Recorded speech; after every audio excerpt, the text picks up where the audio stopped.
თქვენი ბიზნესის სწორად განვითარების გზები, თანამედროვე PR მექანიზმები, რჩევები და სიახლეები გამოცდილი ექსპერტებისგან. გადაცემაში პრომოუტერი. ყოველ ორშაბათს 19 საათზე FM 104.3-ზე. მოგესალმებით ძვირფასო მსმენელებო რადიო პოზიტივის ეთერიდან მე მარიამ ჭყონია გახლავართ და თქვენ უსმენთ გადაცემა პრომოუტერს. დღეს ჩვენ ძალიან საინტერესო თემაზე ვსაუბრობთ, კერძოდ PR-ი და პოლიტიკა. მსმენელებს შევახსენებ ჩვენს ტელეფონის ნომერს 242-104-3. შეგიძლიათ დარეკოთ ჩვენთან სტუდიაში და დასვათ თქვენთვის საინტერესო შეკითხვა. გადაცემაში ვისაუბრებთ თუ რამდენად არის განვითარებული საქართველოში პოლიტიკური PR-ი, რა ხერხებს იყენებენ პოლიტიკოსები იმისთვის, რომ საზოგადოებაში ნდობა მოიპოვონ, გავიგებთ რომელ პოლიტიკოსს ჰქონდა სწორი PR კამპანია და საერთოდაც რისთვის სჭირდებათ პოლიტიკოსებს PR-ი. ამ თემასთან დაკავშირებით ჩვენ მოვიწვევთ დღეს სტუმრად სოციალურ მეცნიერებათა დოქტორი, პროფესორი, PR ტექნოლოგი მაია ქავთარაშვილი. მოგესალმებით ქალბატონო მაია. მოგესალმებით ჩემო გარბო.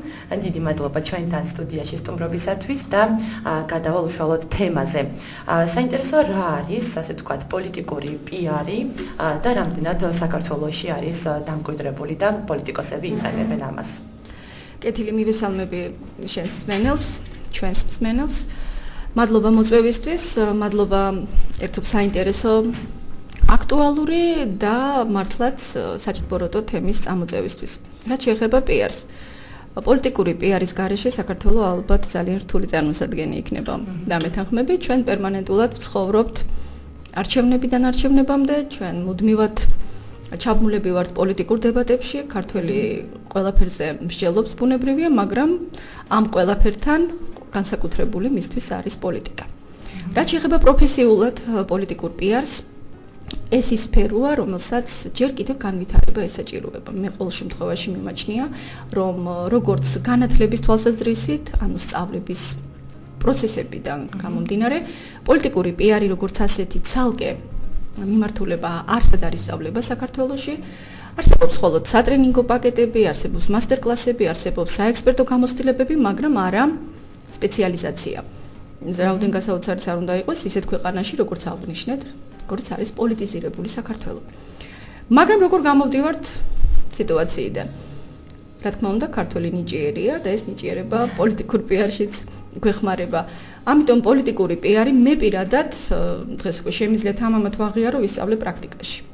ეს იყო წლების წინ პირველი ჩემი პოლიტიკური განაცხადი, უფრო ავანტიურა იყო და არა პოლიტიკური PR-ი, მაგრამ ეს იყო 90-იანი წლები, მაშინ როცა ძალიან ბევრმა არ იცოდა ზოგადად რა იყო PR.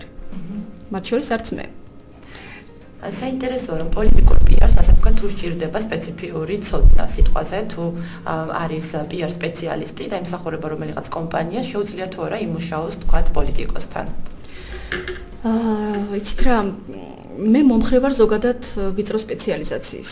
თუმცა ვიწრო სპეციალიზაცია არ გულისხმობს რომ ფართო და ზოგადი განათლება არ უნდა გქონდეს. თუ გადავშლით სახელმწიფოს და ვნახავთ რა მოეთხოვება PR სპეციალისტს, იქ აუცილებლად ამოიკითხავთ უზარმაზარ ნუსხას, თუ რა უნდა იცოდეს PR სპეციალისტმა. ფაქტიურად ამაზე მეცინება კიდევაც ეს უნდა იყოს ყოვლის შემძლე ფიგარო, ანუ იქაც უნდა იყოს, აქაც უნდა იყოს, ისიც უნდა იცოდეს, ესეც უნდა იცოდეს, ყველაფერი უნდა იცოდეს, ზოგადი განათლებაც უნდა გქონდეს, ნაკითხიც უნდა იყოს, ენებს უნდა ფლობდეს, პოლიტიკაში უნდა ერკვევოდეს, კულტუროლოგიაში უნდა ერკვევოდეს, ანთროპოსოფიაში უნდა ერკვევოდეს, ფსიქოლოგიაში უნდა ერკვევოდეს, მენეჯმენტი უნდა იცოდეს, მარკეტინგი უნდა იცოდეს, რეკლამის საფუძვლები უნდა იცოდეს, კარგად უნდა წერდეს, კარგად უნდა მეტყველებდეს, კარგი რიტორი უნდა იყოს და ნუ ასეთი დიმიტრი იყო გელოვანი მოგესალმებით, ხო? მაგრამ იცით, ეს ძალიან ახლოს არის სიმართლესთან. რომ პოლიტიკა PR-ის ისეთი მიმართულება, თავისთავად პოლიტიკაც PR-ია, საზოგადოებასთან ურთიერთობაა, ხო, პოლიტიკა. ისეთი ნიუანსებია, რომ მართლაც თუ ეს ყველაფერი არ იცი და არ ხელგეწიფება, საკმაოდ რთულია საკუთარ თავზე აიღო ესეთი დიდი პასუხისმგებლობა, როგორც არის წინა საარჩევნო კამპანიები და აქვე აღნიშნოთ, რომ პოლიტიკური PR-ი ძირითადად ვლინდება წინა საარჩევნოდ. ასე ვთქვათ, რისთვის სჭირდება პოლიტიკოს ან პოლიტიკურ პარტიას PR-ი, ასე ვთქვათ. მოდი დაგიბრუნებ კითხვას, რისთვის შეიძლება არ სჭირდებოდეს პოლიტიკურ პარტიას PR-ი? ანუ თქვა ეს ერთგვარი კომუნიკაცია არის, თქვათ პოლიტიკური პიარი საზოგადოებასა და პოლიტიკოს შორის, ალბათ მე ასე ვფიქრობ. სწორად ფიქრობ, შემოკარგო, მაგრამ არა საკმარისად. მოდით თქვათ ასე, იმიტომ რომ პოლიტიკური პიარი ეს არის პირველ რიგში, რა თქმა უნდა, კომუნიკაცია, მიზნობრივი კომუნიკაცია, მიზნობრივად შერჩეულ სეგმენტთან, თუმცა გააჩნია თუ პოლიტიკოსი კენჭს იღრის საპარლამენტო არჩევნებზე იქ ერთი სეგმენტია, როცა ის მაჟორიტარად გადის. როცა საპრეზიდენტო არჩევნებია, უკვე სეგმენტირება აღარ ხდება და მთლიანად ხდება ქვეყნის მასშტაბით შერჩევა, მაგრამ ცოდნა საზოგადოების ეს იქნება ვიწრო სეგმენტი თუ ფართო სპექტრი, წარმოგიდგენია როგორ ზედმიწევნით არის საჭირო. რაც შეეხება კომუნიკაციას, კომუნიკაციით იწყება და სრულდება კიდევაც ყველანაირი წარმატების მიღწევის შესაძლებლობები, ტექნოლოგიები, მაგრამ პოლიტიკური პიარი ამით არ შემოიფარგლება, არ და ვერ შემოიფარგლება. პოლიტიკური პიარის ფუნქცია, ინსტრუმენტება შეიძლება ჩავთვალოთ სამი ძირითადი მიმართულება. ეს არის ინსტრუმენტალური სარეკლამო პიარი, ეს არის უშუალოდ პოლიტპიარი და საიმიჯო პიარი. თუ სრული გექნება, თუ დაწვრილებით ავხსნათ ეს რა არის. საინტერესო იქნება. ინსტრუმენტალურ ინსტიტუციონალური პოლიტიკური რეკლამა მოიცავს საკუთარ თავში ისეთ ღონისძიებებს, აქციებს, როცა წინა საარჩევნოდ პოლიტიკური პარტია ან პოლიტიკური ლიდერი უკვეთავს და იღებს საკუთარ თავზე რაიმე სოციალურ აქტივობას. აი რაღაც ბიზნესში სოციალური პასუხისმგებლობის მაგვარი აქციებია, მაგალითად, ატარებს კონცერტებს, ან საქველმოქმედო აქციას ატარებს, ხსნის რაღაცა ფონდს, ანუ ფართო მასშტაბიან სარეკლამო პოლიტიკურად დატვირთულ ისეთ აქტივობებს მიმართავს, რომელიც გაათვლილია ფართო საზოგადოების კეთილგანწყობის მოსაპოვებლად. ასეთი აქტივობები საქართველოშიც, არის, ხო, ჩვენ კონცერტების მომსწრეები ვართ, მხარდამჭერები, ვიცით, რომ ხშირად ყავთ ქართულ პოლიტიკოსებს, თუმცა მაინც და მაინც ესეთი საქველმოქმედო და ფართომასშტაბიანი აქტივობები ჩვენთან ჯერჯერობით ნაკლებად პოპულარულია. გაცილებით უფრო პოპულარულად მიმაჩნია მეორე მიმართულება, ეს არის უშუალოდ პოლიტიკური რეკლამა, პოლიტიკური პიარი.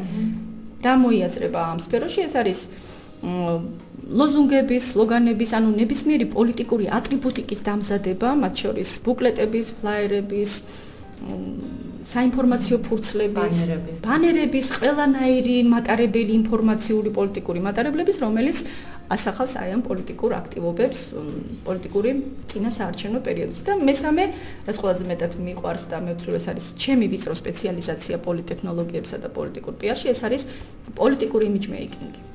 ანუ ის რაც გულისხმობს უშუალოდ ლიდერის იმიჯზე მუშაობას, პიროვნების გამოძერწვას, თუ რა თქმა უნდა სწორად იქნება ეს გაგებული ადამიანი უკვე გამოძერწილია დაბადებიდან, მას ვეღარაფერს ვეღარ შევმატებთ თითქოს, მაგრამ აქცენტების სწორად გადანაწილება, მისი ვიზუალი, მისი მეტყველება, მისი გარემოცვა, მისი მოსაზრებები, მისი სიარულის მანერა, აბსოლუტურად ყველაფერი, რაც კი შეიძლება ადამიანს რეპუტაციის მართვაში დაეხმაროს, ან გაუფუჭდეს. ცნობილია ძალიან ბევრი ისტორიული ფაქტები, როცა აი ზუსტად ეს მესამე ასპექტი იყო დარღვეული და თითქოს ყველანაირად სკრუპულოზურად გათვლილმა და წარმატებულმა პოლიტიკურმა პიარმა ვერ მოიტანა შედეგი, იმიტომ რომ საიმიჯო კამპანია იყო ჩაგდებული.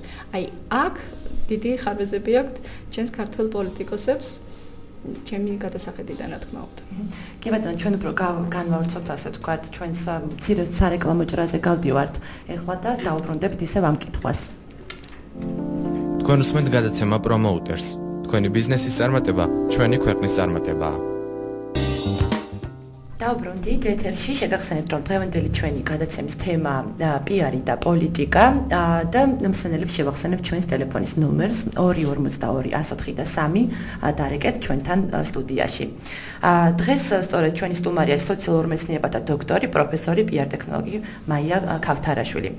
ქავთარ მაია, ჩვენ საუბრობდით ასე ვთქვათ სლოგანებზე, აფიშებზე, ბანერებზე. რამდენად საქართველოში ასე ვთქვათ განვითარებული არის ეს პიარ ტექნოლოგიები და პოლიტიკოსები აქტიურად იყენებენ და სწორად იყენებენ ამ ყველაფერს, მესიჯებს, სლოგანებს. როგორ შეაფასებდით? სხვადასხვანაირად ბუნებრივია, სხვადასხვა პოლიტიკურ პარტიას, პოლიტიკურ ლიდერს, სხვადასხვა არჩევნების სხვადასხვა ეტაპებზე ბუნებრივი აქვს კარგი მიღწევები, მიგნებები, მესიჯის თვალსაზრისით არის კურიოზებიც, არის შეცდომებიც. მზარდია ქართული პოლიტიკური სივრცე, მზარდია ქართული პოლიტიკური პიარი და მარკეტინგი და რეკლამაც და ბუნებრივია ეს ყველაფერი წინ და წინ მიდის, დაიხვეწება ნელ-ნელა და კიდევ და კიდევ უფრო უკეთესი გახდება, თუმცა ეს იმას არ ნიშნავს, რომ ამერიკელებს არ აქვთ ეს კურიოზები, მიუხედავად იმისა, რომ 200 წლიან პოლიტიკური კამპანიების ისტორიას ითვლიან. ჩვენ როდიდან დავიწყეთ ეს, მე გითხარით, რომ 90-იან წლებში უფრო ავანტიურას გავდა ჩემი პოლიტიკური პიარის მცდელობა, ვიდრე რეალურ სამეცნიერო და თქვა ტექნოლოგიურ საქმიანობას. არც ერთი დიდი დროა გასული, რომ ჩვენ გქონდეს იმის პრეტენზია, რომ ყველაფერი კარგად ვიცით და ყველაფერი საუკეთესოდ ვაკეთებთ. ქართული პოლიტიკოსები ამას იყენებენ, მისასალმებელია, რომ ისინი უფრო მეტად და უფრო ხშირად მიმართავენ და ენდობიან ქართველ პროფესიონალებს. ხაზგასმით მინდა ვთქვა, რომ არა ქართველი, ანუ არა ქართულ მენტალობაზე აღმოცენებული პროფესიონალი, როგორი კარგით და ჰაი კლასის სპეციალისტიც არ უნდა იყოს, მას ნამდვილად გაუჭირდება იმ რეალობაში შეგუება და ადაპტირება, როგორიც არის სხვა ქვეყანა, სხვა მენტალობა, სხვა სოციუმი, სხვა აზროვნების პატერნები. ამიტომ როცა ჩვენ გვენდობიან ქართულ სპეციალისტებს, მე ვთვლი, რომ მეც და ჩემი კოლეგებიც საკმაოდ წარმატებულად ვართმევთ თავს ქართულ პოლიტიკურ მოთხოვნილებებს. თუმცა აქ ყველაფერი არ არის დამოკიდებული მხოლოდ ჩვენს პროფესიონალიზმზე, სწორედ შერჩეულ მესიჯზე, სლოგანზე, შეფუთვაზე. საქართველოს ისევე როგორც სხვა დანარჩენ სფეროში, აქაც თავისი სპეციფიკა გააჩნია. ნუ ახლა მე რა გასწავლოთ ქართული საარჩევნო სივრცე უკვე ყველამ გადასარევად. საინტერესოა თუ არის ხოლმე ასე ვთქვათ შეზღუდვა, ვთქვათ პიარ სპეციალისტი პოლიტიკოს თავაზობს თუნდაც თავის ვარიანტ სლოგანის, მესიჯის და თუ არის ხოლმე აქ ასე ვთქვათ იწუნებენ პოლიტიკოსები ამ მესიჯს და ცვლიან. რამდენჯერაც გაგეხარდება, რა თქმა უნდა, მოდი აქვე აღვნიშნოთ, რომ არსებობს პოლიტკონსალტინგის სხვადასხვა მიმართულებები, არის ერთჯერადი კონსალტინგი, ვთქვათ, როცა ერთჯერადად ქირაობენ და ზოგადი მიმოხილვითი შეფასება ესაჭიროებათ, ერთჯერადად გიხდიან და მაგრამ მშვიდობებია. ხო, რატომღაც ქართველებს ახსენდებათ ბოლო მომენტში. არა და როგორც წესი და ძველი გამონათქვამის არ იყო ეს მეფე მოხვდა გაუმარჯოს მეფეს და ომისთვის მზადება მშვიდობიან პერიოდში იწყება, ეს ცნობილი გამონათქვამია, პიარშიც ასე უნდა იყოს, მაგრამ ჩვენთან ასე არ ხდება, უბრალოდ მე არასოდეს არ მქონია ასეთი პრაქტიკა, შეიძლება სხვას აქვს. მე როგორც წესი პოლიტიკურ ტექნოლოგად და კონსულტანტად მიმუშავია უკვე უშუალოდ არჩევნების პროცესში დიდი 2 კვირით ადრე, მაქსიმუმი რაც მქონია, ეს იყო თვენახევარი, რაც მანამდე დაუქირავები ვარ. ამიტომ ეს რაც შეიძლება ვთქვათ ერთჯერადაც არსებობს მრავალჯერადი და არსებობს ჯგუფური კონსალტინგი. მე მირჩევნია ვიმუშაო ჯგუფთან ერთად. როგორც წესი ვთავაზობ პოლიტიკურ კლიენტს, მას უნდა მარტო ჩემი დაქირავება იმუშავიათ ესე იგი პოლიტიკოსებთან უშუალოდ, ხო? აქვს ამისი ბედნიერება და გამოცდილება. ნუ მათ რამდენად ბედნიერება არ ვიცი, მაგრამ ნუ ყოველ შემთხვევაში. და არსებობს როგორც გითხარით ჯგუფური კონსალტინგი, როცა შენ ჯგუფთან ერთად ემსახურები კლიენტს. პოლიტიკური კონსალტინგი ჯგუფის საქმეა, ძალიან რთულია, რომ ერთმა ადამიანმა ითავოს ყველაფერი. მე როგორც გითხარით, მაქვს ჩემი ვიწრო სპეციალიზაცია, ეს არის პოლიტიკური და ზოგადად image making, პოლიტიკოსთან მუშაობა, მისი ვერბალიკა, არავერბალიკა, მოტორიკა, კინესთეტიკა, სხვა დანარჩენი ყველაფერი, რაც მას ესაჭიროება. ეს იმას არ ნიშნავს, რომ მე თუ ის მარტო დამიქირავებს, მე მას ვერ მივაწოდებ სხვა მომსახურების სხვა პაკეტებს, მაგრამ მირჩევნია პური მეყურემ გამოაცხოს და ვინც ჩემზე უკეთესად იცის, თქვათ, მეტყველება და მეტყველების კულტურა ავარჯიშოს მეტყველებაში. ნუ საბაზისო სავარჯიშოები შემიძლია მივაწოდო, მაგრამ ის არ არის, თქვათ, ის რაც ხანდახან და ძალიან ხშირად ჩვენს პოლიტიკოსებს ესაჭიროებათ სამეტყველო აპარატის გამოსასწორებლად. რაც შეეხება პოლიტიკოსების დაყოლიებას, ერთ-ერთი ძალიან რთული თემაა. იმიტომ რომ მათ აქვთ მოსაზრება, ეს ხომ მე ისედაც ვიცოდი. რაში გიხდი ფულს ხშირად უკითხავ ხოლმე. ნახევრად ხუმრობით, ხო. აი, რაში გიხდი ფულს? ეს ხომ მე ისედაც ვიცი და ამას ხო ისედაც გავაკეთებდი და იწყება ბზუილი. საკმარისია მე გაბრაზდე მოჩვენებითად, რა თქმა უნდა, ხო, მათზე როგორც ბავშვებზე და ჩემ სტუდენტებზე მე როგორც წესი არ ბრაზდები, თუ ხმას ოდნავ აუწევ და ან მათ ვეჩხუბები, ეს არის უბრალოდ პერფორმანსი ერთგვარი, ხო, შინაგანად როგორ შეიძლება გაუბრაზდე შენზე პატარას. და მით უმეტეს იმას, ვისაც ასწავლით. ისიც ჩემთვის პატარაა და იმასაც ასწავლი, ხო? აი ესე დადგმული სპექტაკლიც რო გაუბრაზებულ ვარ და გამომიხურია კარგ და წამოსულა, 2 დღეში უკვე ხვდება, რომ იცი რა თურმე ჭირდები და თურმე ძალიან ბევრ ამის აკეთებ და ზუსტად იმას აკეთებ, რაც ესაჭიროება. დაბრუნდები ერთ კვირაში იგივე იწყება, რომ აი რაში ვიხდი ფულს და ეს რა არის და რა ვინ მოიგონა ეს პიარი და რა სისულელია ეს პიარი. ნდობას ასე ვთქვათ არ ეცხადებენ. მე მახსოვს ჩემი ლექტორი ამბობდა ასე ვთქვათ, რომ როდესაც კომპანიისგან ვიღებთ დაკვეთას, გვაქვს ორი ვარიანტი. ერთი რომელიც ჩვენ გვინდა და ერთი რომელიც ვიცით რომ მას მოეწონება. სამწუხაროდ ასეა და მე როცა ვასწავლი პიარს, ტრენინგია თუ ლექცია, ყოველთვის ვიწყებ ხოლმე აი მივადგებით სტრატეგიული გეგმის 4 საფეხურს და ვეუბნები. კლასიკურ ვერსიაში ბავშვებო ჯერ ვაკეთებთ 4-ვე საფეხურს და მე ვითვლით ამისთვის საჭირო ფინანსებს. ქართული ვერსია ჩვენ გვაძლევენ ფულს კონკრეტულს და ვეუბნებიან, აი მაქვს $5,000 და გამიკეთე სტრატეგიული გეგმა. რას ვაკეთებთ? აქვს ორი გადაწყვეტილება, როგორც თქვამს თქვენს ლექტორს. ან $5,000-ში ვეტევით და ვასიამოვნებთ და შედეგზე არ ვაგებთ პასუხს, ამას ვაფრთხილებ ყოველთვის. ან ვეუბნებით თავიდანვე და უხსნით, რომ იცით რა, ეს 5,000 კი არა, 25,000 ჯდება. ის 25,000 არ იხდის, ჩვენ ვიხსნით პასუხისგებლობაზე. დასაწყისში, როცა დამწყები ვიყავი და ძალიან ბევრი რამე არ ვიცოდი, ან საიდან უნდა მცოდნო და არც მასწავლებელი, არც წიგნი და არც პრაქტიკა არ არსებობდა. ოღონდ მქონოდა შეკვეთა და თანახმა ვიყავი, ხო, უნდა. შედეგად რა გამოდიოდა? კლიენტიც უკმაყოფილო რჩება, იმიტომ რომ ნამდვილად არ ღებულობს იმას. და დამნაშავის ეძებს ბუნებრივია. დამნაშავი ვინ არის? დამნაშავი შენ ხარ და მართლაც შენ ხარ, რატო დათანხმდი? შენ თუ კიცოდი, ან დაარწმუნე, ან დაანებე თავი. ნამდვილად. საინტერესოა ასე ვთქვათ კიდევ რომ პოლიტიკოსებთან მუშაობა, ასე ვთქვათ, ერთი მხრივ რთულიც არის და რამდენად, როდესაც მიდის ერთი მთავრობა და შემდგომ კიდე იწევს მეორეჯერ მუშაობა მეორე მთავრობაში. თუ არის ხოლმე ასე ვთქვათ ბლოკი და იმის გამო რომ თუ ნამუშევარი ხარ და სხვა ან რამდენად იდეოლოგიას უნდა ატარებდეს პიარ სპეციალისტი, ასე ვთქვათ, პოლიტიკოსის, მოკლედ რომ ვთქვათ. გასაგებია. არსებობს ესეთი დაწერილ-დაუწერელიც კოდექსი, რომ პიარ სპეციალისტი პასუხს არ აგებს თავისი კლიენტის იდეოლოგიაზე. მაგრამ არის შეზღუდვები ბუნებრივია. მიუხედავად იმისა, რომ საქართველოში არ აქვს ჩვენ არანაირი ოფიციალური პიარ გაერთიანება, არ ვართ მიერთებული არც ევროპულ, არც ამერიკულ და არც მსოფლიო ქარტიასთან და არც ერთ ორგანიზაციასთან და არანაირი პროფესიული ეთიკის დაცვის ვალდებულება არ აქვს, არსებობს ადამიანური, ხო? ეთიკა, არსებობს მორალი, კანონმდებლობა. მე რა რომ თქვა ჩვენ არ ვაგებთ იდეოლოგიაზე პასუხს. ეს კარგი ერთის მხრივ, იმიტომ რომ პიარ სპეციალისტი არ იზღუდება და მას შეუძლია მხოლოდ თავის პროფესიული საქმიანობა აწარმოოს. და ამაზე იყოს პასუხისმგებელი, მაგრამ კლიენტის იდეოლოგია მისთვის არ არის გათავისებული. მაგრამ მოგეხსენებათ ასე არ ხდება. იმიტომ რომ როცა შენ ხელს უწყობ ამა თუ იმ პოლიტიკურ ძალას მოვიდეს სათავეში. შენ ხარ თუ არა პასუხისმგებელი იმაზე, რომ ისინი მოიყვნენ. მე ვთვლი რომ ხარ. განთავისუფლებს თუ არ განთავისუფლებს შენ ეთიკის კოდექსი პროფესიული, ეს მეორე ხარისხოვანია. რა თქმა უნდა, ეთიკის კოდექსში გაწერილია, რომ შენ არ გაქვს უფლება როგორც პროფესიონალს პიარი გაუწიო, თქვა ტერორისტულ დაჯგუფებას, თქვა რაიმე ისეც, რაც ეწინააღმდეგება ზოგად საკაცობრიო კანონს და მორალს, მაგრამ პარტია, რომელიც არ არის აი ამ ჩარჩოში ჩატეული, მაგრამ ეწინააღმდეგება შენს პირად პრინციპებს, შენი ქვეყნის განვითარების და წინსვლის შესაძლებლობებს, ამაზე უნდა აგოს თუ არ უნდა აგოს პასუხი პიარ სპეციალისტი. მე მგონია უნდა აგოს და ასეც ხდება, იმიტომ რომ არიან სახეები, რომლებიც გაიგებებული არიან საქართველოშიც და ანუ არ უნდა აკეთო ის საქმე, რისაც არ გწამს, ასე ვთქვათ. იცით რა, მოდით ყველამ საკუთარ თავზე ვილაპარაკოთ.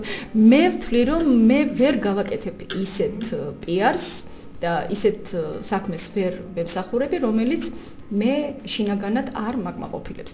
მაგრამ ჩემი კოლეგების საქმიანობაში ნამდვილად არ მაქვს უფლება ჩავერო, ყველა აკეთებს იმას, რისიც სწამს. ერთადერთი კიდევ ხაზგასმით მინდა ვთქვა, რომ ყველა ჩვენთაგანი აგებს პასუხს იმაზე, ვინც მოათვინიერა, ხო? არც ეს არის ჩემი იდეა, თუმცა მე ვიზიარებ. ჩვენ პასუხისგებლები ვართ იმაზე, ვინც მოვიშინაურეთ და ვინც მოვათვინიერეთ და ვინცაც რაღაცა იარაღი ხელში მივეცით. მე ის რაც გააკეთებს, ეს ჩვენი საპასუხისგებლო საქმეა. მე ასეთად არ დავბადებული ვარ, ჩემ და სამწუხაროდ, ეს მწარე გამოცდილებიდან ვისწავლე, როცა 90-იან წლებში ერთ-ერთი პოლიტიკოსის პიარს ვაკეთებდი და ეს პოლიტიკოსი წარმატებულად გავიდა პარლამენტში და მე არ მომეწონა ის ყველაფერი, რასაც ის იქ აგრძელებდა და აკეთებდა. მე ვთვლი, რომ ჩემი წილი პასუხისგებლობაც იყო და დანაშაული იმაში, რომ მე შეუწყე ხელი მას იქ მოხვედრილიყო. ამისთვის მე არავის დაუშვარ, აბსოლუტურად, იმიტომ რომ დასჯადი როგორც ასეთი იქ არაფერი იყო, მაგრამ შინაგანი დისკომფორტი, პასუხისმგებლობა, გადახედვა საკუთარი ქმედებების ეს ნამდვილად რევიზია სერიოზული მქონდა. პიარს ბეზილის აკისრი, ასე ვთქვათ, პასუხისმგებლობა და მე საკუთარ თავს ვაკისრებ და ეხლა როცა საქართველოში გვექნება ოფიციალური პიარ გილდია და ჩვენ მივიღებთ ეთიკის, ვთქვათ, კოდექსს, იქ ალბათ გამოჩნდება რას დააკისრებენ და უცხოეთში ზოგადად არის რაც მინახავს კლასიკა, რომ იდეოლოგიაზე პასუხისმგებელი არ არის. თუ ეს არ არის ხელშეწყობა ფაშისტური და ტერორისტული რაღაცა დაჯგუფებების. კომპანიის შემთხვევაში საზღვარგარეთ ასია, ასე ვთქვათ, არ მუშაობენ იქ, რისაც არ სწამთ. მე წაკითხონ მოსწორედ ჯონსონ და ჯონსონის მთელი 10 მცნება, თუ არ გწამს, ის არ უნდა აკეთო, ასე ვთქვათ, ყველა თანამშრომელი ესე ფიქრობს და განსაკუთრებით პიარში მომუშავე ადამიანები. ჩვენ გავდივართ მცირე სარეკლამო ჭრაზე, დაგველოდეთ. თქვენ უსმენთ გადაცემა პრომოუტერს. თქვენი ბიზნესის წარმატება ჩვენი ქვეყნის წარმატებაა. ჩვენ დავბრუნდით ეთერში, შეგახსენეთ მსმენელებო, რომ დღევანდელი ჩვენი თემა პიარი და პოლიტიკა და პიარ ტექნოლოგი ქალბატონი მაია ქავთარაშვილი გვესაუბრება დღეს. გადავალ შემდეგი კითხვით საინტერესო, ასე ვთქვათ, პიარი ბევრისთვის ასოცირდება როგორც პროპაგანდა. ამ შემთხვევაში აი პოლიტიკასთან დაკავშირებით როგორ არის პიარი, ხო არ ცდება თავის ზღვარს და ხო არ გადადის ხოლმე ხშირ შემთხვევაში პროპაგანდასკენ. ნუ ახლა პიარი და პროპაგანდა ესეთი სიამის ტყუპები არიან საყვარელო, მათი დაშორიშორება მით უმეტეს პოლიტიკაში ფაქტიურად შეუძლებელია. ნუ გასაგებია, რომ ის პროპაგანდა და თავის ადავებს მე-17 საუკუნიდან და სხვათა შორის ვატიკანიდან იღებს, მაგრამ ის რომ პოლიტიკური პიარი პროპაგანდას ეყრდნობა, აპრიორი ამას ვერსად ვერ გავექცევით.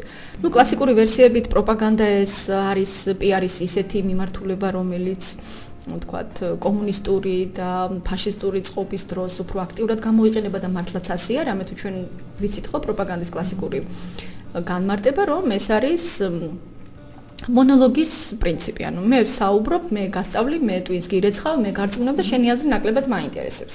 პიარი ეს არის ორმხრივი, ხო? ნუ მე რაღაც იგივეს ვაკეთებ, მაგრამ შენგანაც ვღებულობ რაღაცას, ანუ მონიტორინგის პრინციპი არის უკან დაბრუნებული ინფორმაციის, მაგრამ პოლიტიკაში ეს უფრო თამაშს გავს და მე თანხმები, რომ მე მაინტერესებს ჩემი ამომრჩევლის აზრი, ნამდვილად უნდა მაინტერესებდეს, თუმცა რაღაცა გამოვცვალო. მაგრამ საბოლოო ჯამში პოლიტიკურ ტექნოლოგიაში ეს ხდება ნაზავის პრინციპით.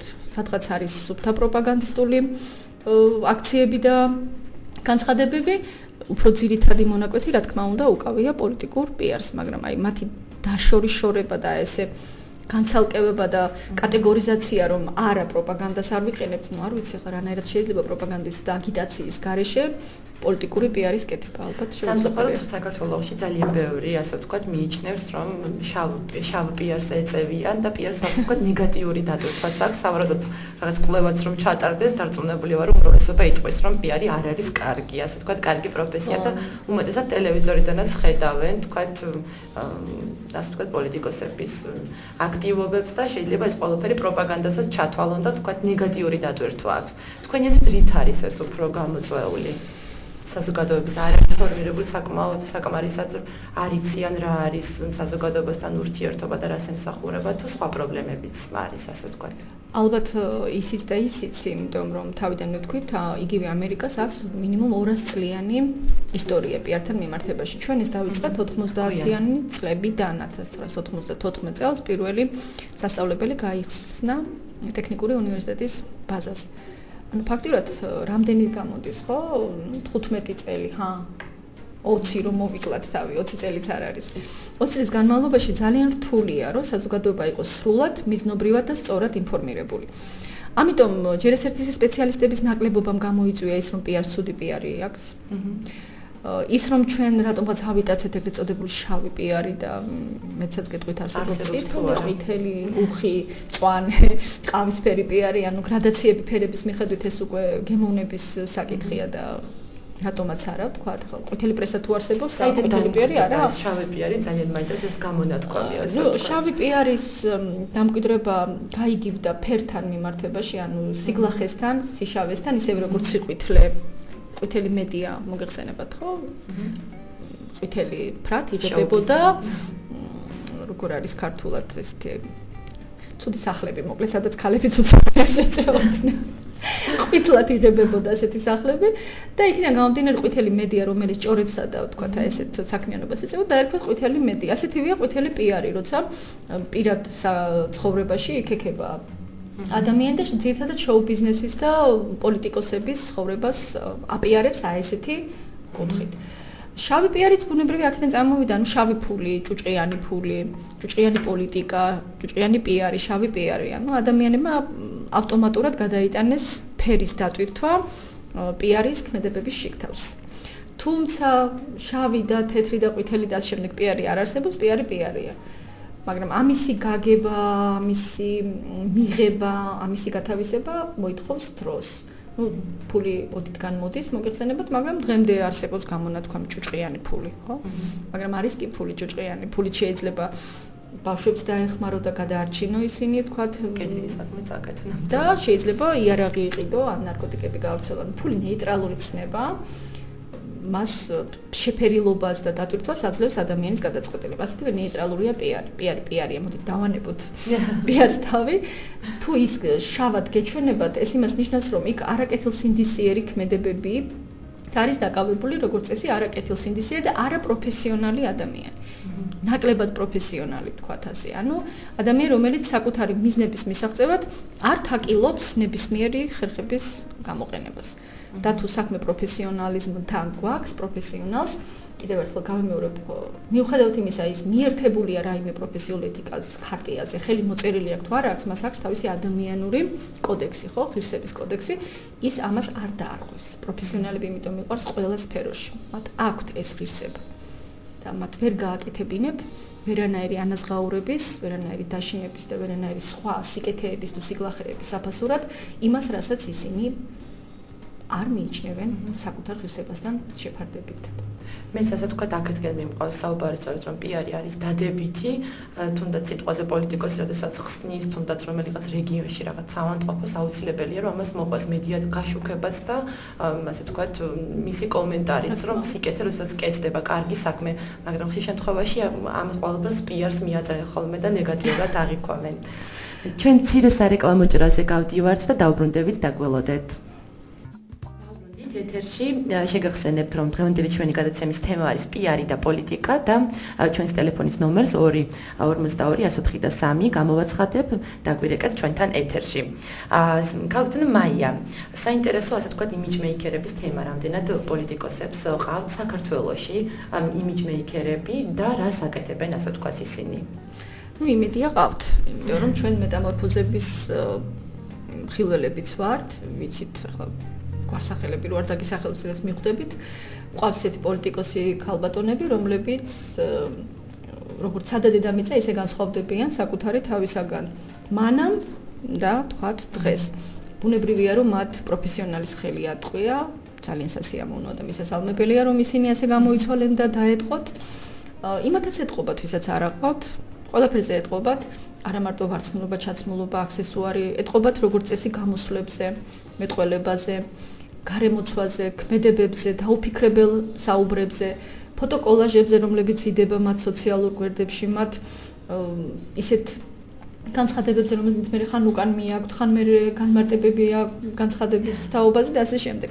ანუ იმიჯმეიკერი არის ცალკე პროფესია, ცალკე მეცნიერება, ცალკე მიმართულება, მონათესავე ბუნებრივია პიართან და პოლიტიკური პიარი, როგორც თქვით, იმიჯმეიკერების გარეშე შეუძლებელია, მაგრამ იმიჯმეიკერობა, როგორც ერთმა ძალიან წარმატებული კომპანიის პიარ სპეციალისტმა მითხრა, ის რასაც თქვენ, ანუ იმიჯმეიკერები შემომთავაზებთ, მე ჩემი პარიკმახერი მიკეთებს, ანუ იქ დავამთავრეთ, დავამრგვალეთ შეხვედრა და დამოვედით, იმიტომ რომ აზრი აღარ ქონდა თქვა შეთავაზების გაგრძელებას, იმიტომ რომ მისთვის ეს პროფესია დავიდა პარიკმახერ სტილისტამდე, ხო, მაკიაჟი უკეთეს შემთხვევაში, ვიზაჟი და ვარცხნილობა. ბევრი ფიქრობს ალბათ ასე, მაგრამ ასე არ არის, ვერც იქნება, იმიტომ რომ იმიჯმეიკერობა, ეს არის იმიჯის, ეს არის რეპუტაციის, ეს არის ავტორიტეტის, მენეჯმენტის საფუძვლები. ეს არის ადამიანის ყველა ის ნიუანსის შექმნა იმ ხატწერის პრინციპებია, რომელსაც სპეციალისტი აკეთებს. ანუ ადამიანი, რომელსაც ჩვენ ვიცნობთ ეკრანიდან, მასმედიის მეშვეობით ეწოდებულ გაპიარებულ პერსონას, ჩვენ ვიცნობთ მხოლოდ მის იმიჯს, ჩვენ მას არ ვიცნობთ. და არც არის საჭირო ვიცნობდეთ მას, რა ტკივა, რა უხარია რეალურად, როგორია, როცა ჩაის მიირთმევს ოჯახთან ერთად ან მეგობრებთან, როცა ლაღობს. ჩვენ ვიცნობთ მის სახეს და ეს არის ის სპეციალურად შექმნილი სახე, რომელიც გაყიდვადია, რომელიც მისაღებია მისი ამორჩევლისთვის, იმ სეგმენტისთვის, რომელზეც ის მუშაობს. აქ ისმება ხოლმე ესეთი კითხვა, მაშინ გამოდის, რომ თქვენ იტყუებით რაღაცას ჩმახავთ, ცუდი სიტყვა, მაგრამ ხშირად გამიგონია, არა, ჩვენ არც ვიტყუებით და არ ჩმახავთ. ჩვენ ვაკმაყოფილებთ მოლოდინს, რომელიც არსებობს საზოგადოებაში. რა არის ამაში გასაკვირი, როცა მაგალითად ქალი მიდის სალონში და ბრუნდება უფრო გალამაზებული, ის იტყუება? და შესაძლებელია თუ არა ასეთი რადიკალური გარდაქმნა ადამიანის? დროებით კი. მაგრამ მარადჟამ ვერ გადააქმნი ადამიანს, ანუ სავლეს პავლეთ ვერ გადააქცევეს, მხოლოდ იესოს ხელეწიფებოდა, ეს თქვათ იმიჯმეიკერები ამაზე პრეტენზიას ვერ განვაცხადებთ.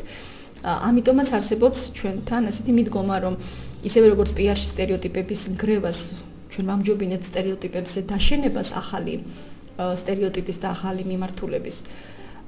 ასევე იმიჯმეიკინგშიც ადამიანს როცა ჩვენ ახალ იმიჯს, ახალ როლს, ახალ რეპუტაციას ვაჩვევთ და ვარგებთ, ის აუცილებლად უნდა იყოს მიახლოებული მის რეალურ ბუნებასთან. უნდა ეხმიანებოდეს მის ძირითად მატარებელ კომპონენტებს.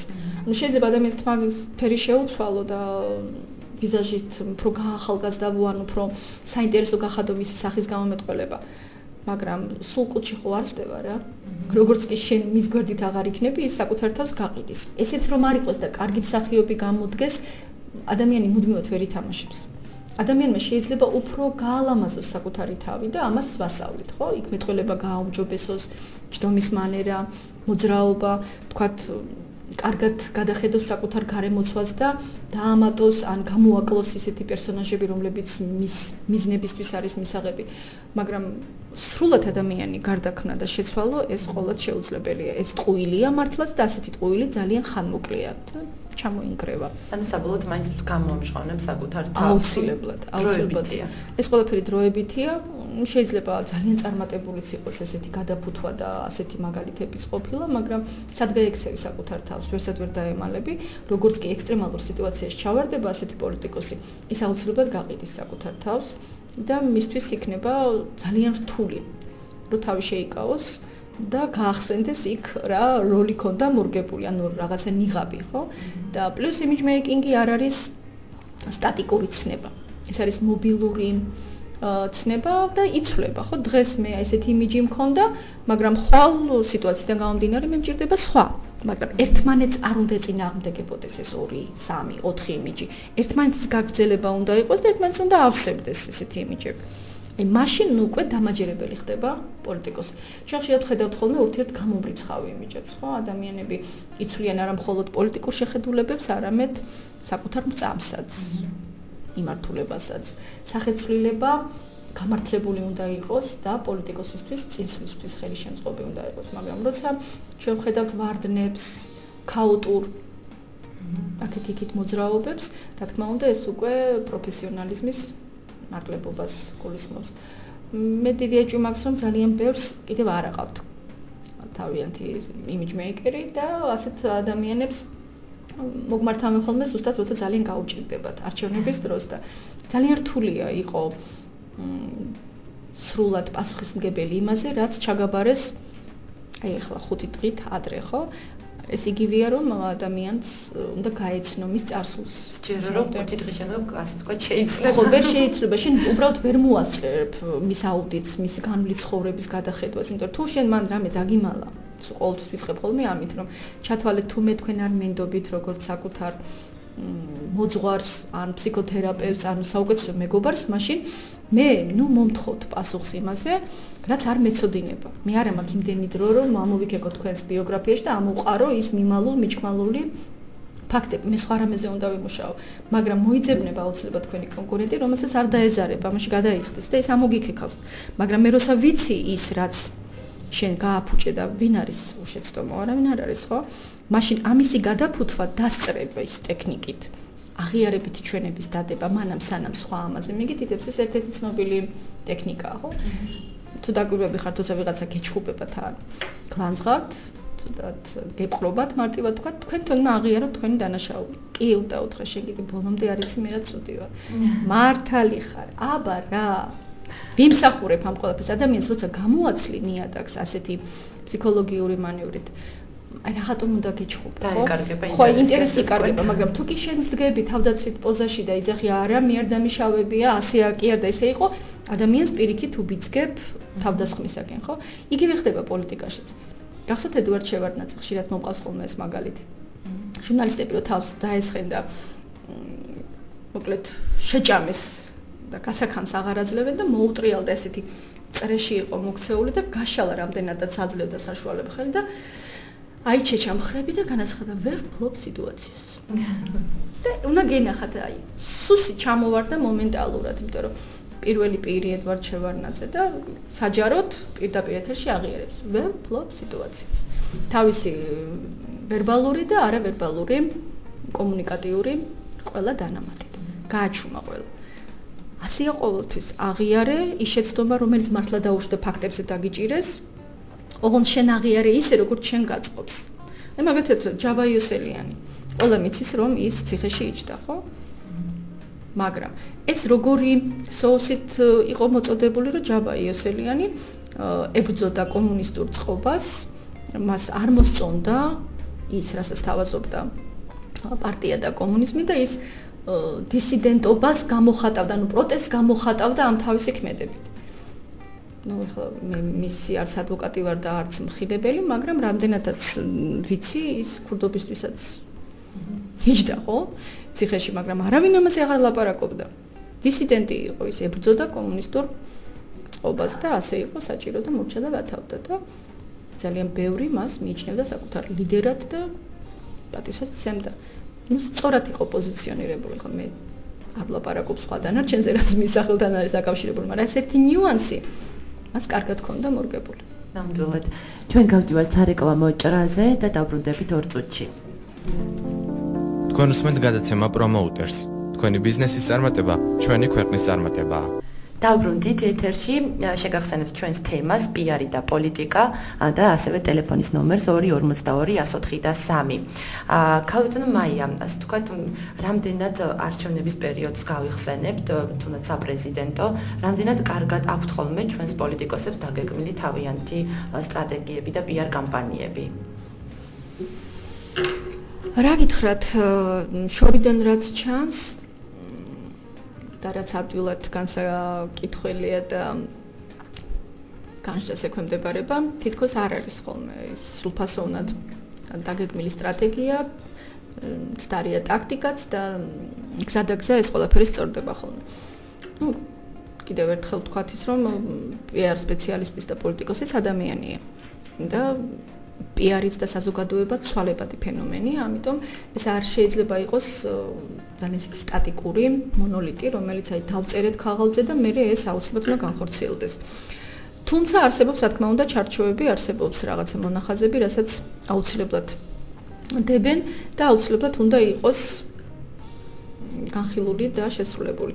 ბუნებრივია, როცა პოლიტიკოსი მით უმეტეს საპრეზიდენტო არჩევნებზე წარმოადგენს ამა თუ იმ პარტიას, მას აქვს პარტიის მიერ შემოთავაზებული სტრატეგია და ის ამ სტრატეგიას ახორციელებს. ну ჩვენ იმის მომსწრეებიც ავართ, რომ შეიძლება იყოს გარკვეული პარტიის რჩეული და წარმომადგენელი, კონდეს გარკვეული სტრატეგიული პოლიტიკური პიარი წინასაარჩევნოდ არჩევნებზე და მე პოსტ არჩევნებში უკვე გაემიჯნო იმ შენს სტრატეგიასაც და იმ შენ პოლიტიკურ პარტიასაც.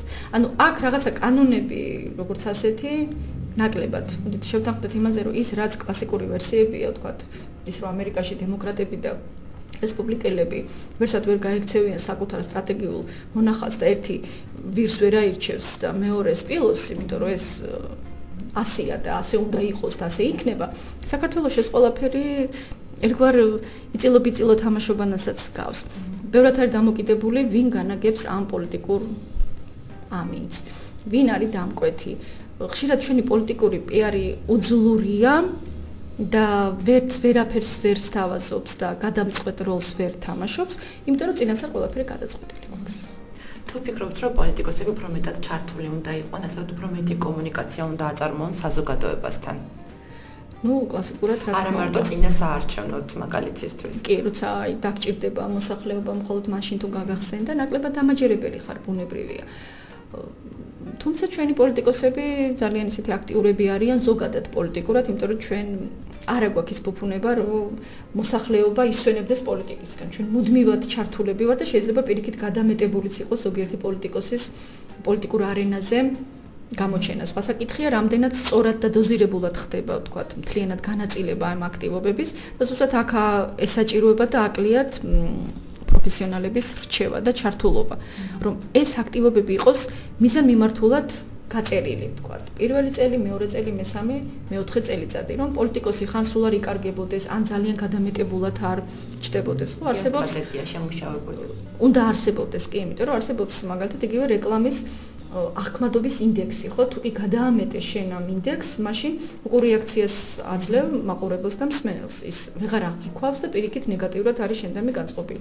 ან თუ შენ დაიკარგე გარკვეული პერიოდი აი ამ სივრციდან, შენ კვდები, იმიტომ რომ ჩვენ მასკულტურის ეპოქაში ვცხოვრობთ და მასმედია განაგებს ჩვენი ცხოვრების არსებობასაც კი.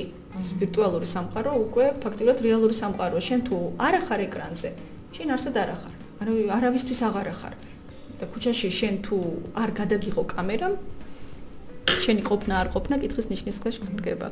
ასე ვთქვათ, სოციალური მედიაც საინტერესოა, რამდენად პოლიტიკოსები აქტიურად იყენებენ სოციალურ მედიას, როცა ევროპაში, ამერიკაში ასე ვთქვათ, აპრობირებული ხერხია, თუნდაც ტვიტერიდან ლიდერების განცხადებები. ჩვენთან ამ მიმართულებით რა სიტუაცია არის? ჩვენთან აქაც ჩამორჩენას აქვს ადგილი, ჩვენთან უფრო მეტად სოციალური ქსელებიდან Facebook-ი მოხსენებად ძალიან ლიდერობს და პოპულარულია, ტვიტერიც ალაგ-ალაგ და შიგადაშიგ.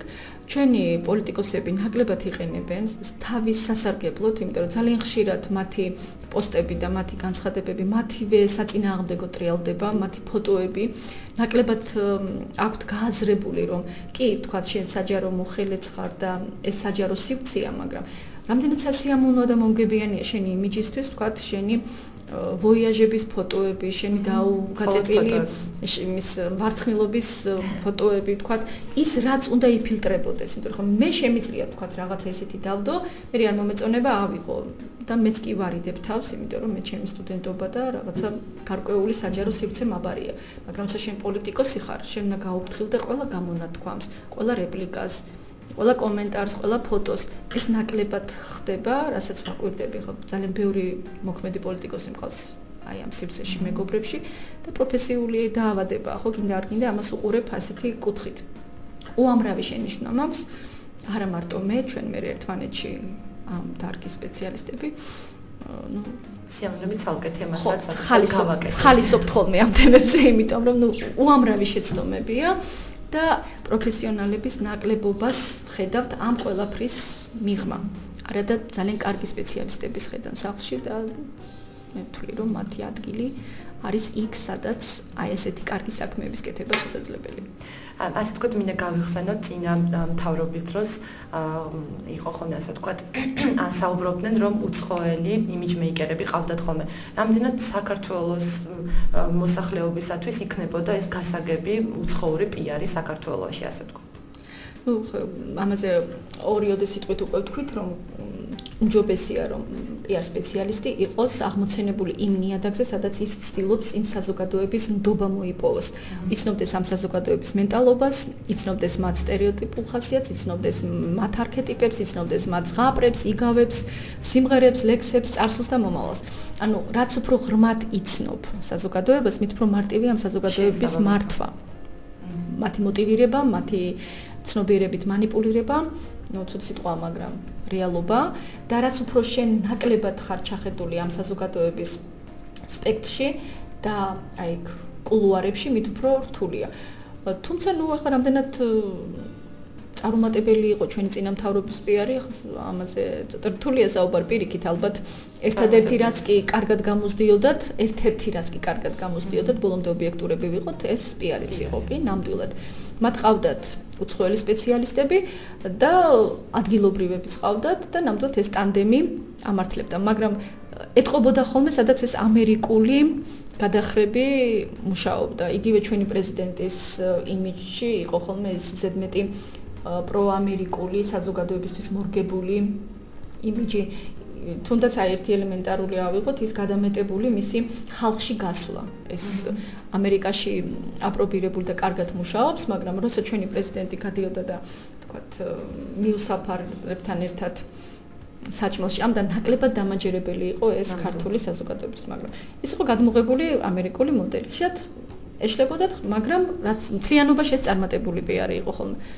დღევანდელზე ამას ამ გადაცემის ასე თქვა ამას ზედ უსმენდი ინტერნეტით და სწორედ პიარი და პოლიტიკა იყო თემა და საინტერესო იყო რომ ზუსტად ამ მიმართულებით ვსაუბრობდით იქ იმიჯი იქ პიარ სტრატეგიები და ასე შემდეგ და ასე შემდეგ და სწორედ დარეკა მსმენელმა თქვა რომ ერთი სიტყვით გაანადგურეს ყველაფერი რომ ეს ყველაფერი არ გვაინტერესებს ჩვენ თავარია რომ იგივე თქვა პრეზიდენტი იქნება თუ სხვა უფრო მაღალი ღირებულებები ქონდეს მაგრამ აქვე მინდა თქვენი აზრიც რომ პიარი უბრალოდ ამ ყველაფერს ხელს უწყობს რომ საზოგადოების წინაშე უფრო მეტად კარგად წარმოჩნდეს საზოგადოებამ დაინახოს ასე თქვა უფრო ეს არის ალბათ პოლიტიკური პიარი. რა თქმა უნდა კიდევ ერთხელ გავიმეორებ რომ პოლიტიკური პიარი და იმიჯ მეიკინგი ვერანაირად ვერ შექმნის არარსებული ადამიანიდან რაიმე სიახლეს და ახალს. რა თქმა უნდა ჩვენ ყველას გვინდა რომ ჩვენს პოლიტიკოსებს, ჩვენს არჩეულ მთავრობას, მით უმეტეს მთავრობის მეთაურს და პრეზიდენტს კონდეს ზოგად საკაცობრიო ღირებულებები მაინც რომ ის იყოს პიროვნება, ის იყოს პატრიოტი, ის იყოს კარგი მოქალაქე და ის იყოს მზრუნველი ჩინოვნიკი, მაგრამ ამ ყველაფრის მიწოდება, ამ ყველაფრის მასმედიით გაშუქებას თავისი ტექნოლოგიები აქვს, თავისი მოთხოვნები აქვს და თავისი აუცილებლობაც გააჩნია. მე მსმენელის მესმის, იმიტომ რომ რიგითი ადამიანისთვის ეს ყველაფერი ჟღერს, თითქოს მას ატყუებენ, თითქოს მას აძლევენ ისეთ რამეს, რაც რო აი კამპეც გახსნი და ეს ჭრაჭუნა ქაღალდი შიგნით დაგხვდება უგემოური და მავნებელი რამ, ხო? ასე არ უნდა იყოს. ჩვენი პროფესია ამას არ გულისხმობს. ნამდვილად არ გულისხმობს. ჩვენი პროფესია გულისხმობს ინფორმაციის სწორად მიწოდებას, დოზირებულად მიწოდებას. ეს არის ორმხრივი კონტროლია, პიარი. ავიწყდებათ, რომ პოლიტიკოსი ყოველთვის კონტროლდება ამ ინფორმაციით და საზოგადოებით, იმიტომ რომ პიარი არ არის პროპაგანდა, ეს არის ორმხრივი დიალოგის ფორმატი და ყოველთვის საზოგადოება აკონტროლებს იმას, რაც ითქვა და იმას, რაც გაკეთდა. ამიტომ პიარის აი ესე ხელაღებით უარყოფა და იმის თქმა, რომ ჩვენ ეს არ გვესაჭიროება, ნამდვილად მცდარია, ვინც ასე თვლის, მე ყოველთვის ხვდება იმ ფაქტების წინაშე, რომ საზოგადოება ნაკლებად ენდობა, თუნდაც იმ გაკეთებულ საქმეს თუ არ მიაწვდი, ის ამის შესახებ ვერ კებულობს და ბოლოს შემიძლია ისხავ თქვა, რომ ეკლესიაც კი ზარებს რეკავს. და მე მგონი ეკლესიას პიარი არის საჭიროება, ხო? იქ არის რწმენა და სიყვარულზე აღმოცენებული ღვთისმსახურება, მაგრამ რომ ინფორმაცია მიეწოდოს, ზარი ხო ირეკება წირვის დროს. ნამდვილად. მაშინ რა ქნას პოლიტიკურმა პიარმა? არ გამოიყენოს საინფორმაციო ტექნოლოგიები? ძალიან სიმადლობა ქავატონო მაია, ძალიან საინტერესოდ ისაუბრეთ. იმისთვის რომ ჩვენი სტუმარი იყავით, დარწმუნებული ვიქნებით, რომ ჩვენი სტუმარი ხშირად იქნებით ხოლმე ჩვენი ეთერში. დიდი სიამოვნებით. თქვენ მადლობა საინტერესო კითხვებისთვის, საინტერესო ეთერისთვის და წარმატებას უსურვებ ქართველ ამომრჩეველს და პოლიტიკოსებსაც აი ამ დიდ და რთულ საქმიანობაში, რასაც პოლიტიკური პიარი ქვია. მადლობა დიდი. მსმენელებს კი ვეტყვი, რომ მე დაგიბრუნდებით მომავალ ორ შაბათს სხვა საინტერესო თემით ასე რომ დაგემშვიდობებით. თქვენ უსმენთ გადაცემა პრომოუტერს. თქვენი ბიზნესის წარმატება ჩვენი ქვეყნის წარმატებაა.